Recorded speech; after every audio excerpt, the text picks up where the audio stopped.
Everyone has the equal opportunity to acquire wealth, but not everyone seizes it. Steve Siebold. এটা বের করার জন্য যে ভবিষ্যতে আপনি ধনী হবেন কি না, আজকে আমরা এমন 4টি হ্যাবিট সম্পর্কে ডিসকাস করব, সেগুলো যদি আপনার মধ্যে থেকে থাকে তাহলে কখনোই আপনি আপনার জীবনে প্রতিষ্ঠিত বা ধনী হতে পারবেন না। Habit number 1, you focus more on saving rather than earning. আমি মেনে নিচ্ছি টাকা জমানো একটা প্রয়োজনীয় কাজ, কিন্তু টাকা জমিয়ে কি আসলেও মানুষ বড়লোক হতে পারছে?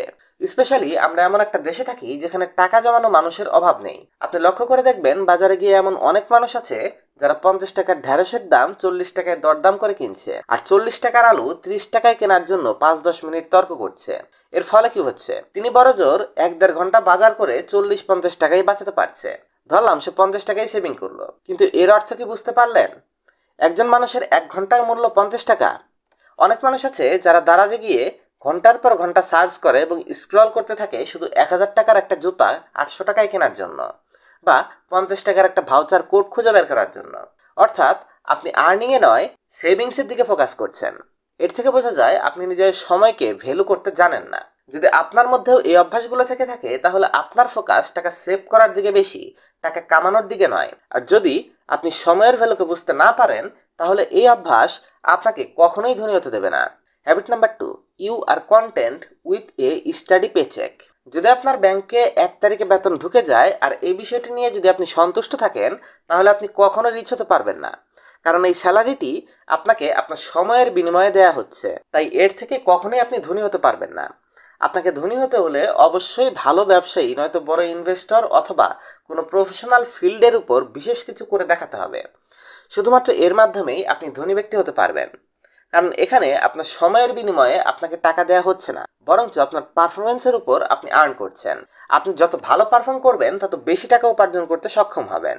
আর এর জন্য আপনাকে কম্পিটেন্ট, হার্ডওয়ার্কিং, ফোকাসড থাকতে হবে। কিন্তু আপনি এমনভাবে নিজেকে গঠন করেননি, কারণ আপনার অভ্যাস হয়ে গেছে মাসের কোনো একটা তারিখে বেতন পাওয়ার। আপনার এই বদ অভ্যাস আপনাকে গরিব বানিয়ে রাখছে।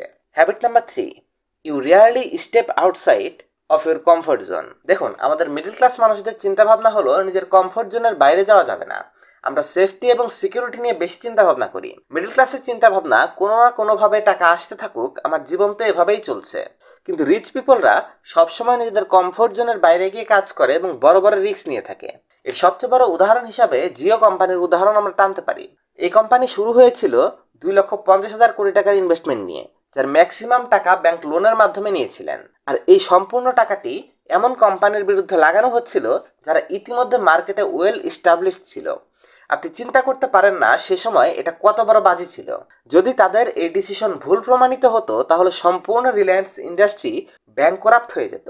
আর এই ডিসিশনটি কে নিয়েছিল জানেন? ইন্ডিয়ার সবচেয়ে ধনী ব্যক্তি মুকেশ আম্বানি। এর জন্যই বলা হয়, step out from your comfort zone even you are the most richest person in your town. যদি আপনি আপনার এলাকার সবচেয়ে ধনী ব্যক্তিও হন, তবু আপনাকে আপনার কমফোর্ট জোনের বাইরে পা ফেলতে হবে। আর অন্যদিকে একজন মিডল ক্লাস ব্যক্তি 5 লাখ টাকা সেভিংস থেকে 50,000 টাকাও স্টকে ইনভেস্ট করতে ভয় পায়। আর এজন্যই মিডল ক্লাস কখনো রিচ হতে পারে না। Habit number 4, you buy thing you can't afford. একজন মানুষ চাকরি করে 20,000 টাকার, আর ফোন চালায় 30,000 টাকার, বাইক চালায় 1.5 লাখ টাকার, আর চিন্তা থাকে নিজের বাড়ি এবং গাড়ি কেনার, হোক সেটা মানুষের থেকে ধার নিয়ে কিংবা ব্যাংক থেকে লোন করে।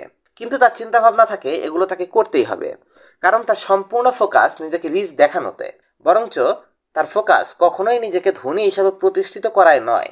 আপনি একবার চিন্তা করে দেখুন, একজন ধনী ব্যক্তি কি সবসময় চিন্তা করে যে সে কোন গাড়িটা কিনবে বা কোন বাড়িটা কিনবে? না, তারা কখনোই এরকম চিন্তা ভাবনা করে না, বরঞ্চ তারা সম্পূর্ণ সময় তাদের কাজের উপর মনোনিবেশ করে। কারণ তারা জানে কাজের প্রতি মনোযোগ দিলে তারা অনেক টাকা উপার্জন করতে পারবে, আর ওই টাকা দিয়ে এমন ছোটোখাটো জিনিসপত্র কেনা কোনো ব্যাপার নয়। এজন্য তারা প্রতিনিয়ত নিজেদের ধনী ব্যক্তিতে রূপান্তর করতে সক্ষম হচ্ছে। আজকের এই ভিডিওটিতে এই 4টি ছিল এমন অভ্যাস যা মানুষকে ইচ্ছা না থাকা সত্ত্বেও গরিব বানিয়ে রাখছে। যদি আপনার মধ্যে এই 4টি অভ্যাস থেকে থাকে তাহলে অবশ্যই তা পরিত্যাগ করুন, কারণ এই অভ্যাসগুলোই আপনার শত্রু, আপনাকে জীবনে সামনে এগোতে বাধা দিচ্ছে। আর অবশ্যই কমেন্ট সেকশনে জানাবেন এই ভিডিওটি আপনার কেমন লেগেছে। আর এমন ইনফরমেটিভ ভিডিও রেগুলার পেতে চ্যানেলটিকে সাবস্ক্রাইব করবেন।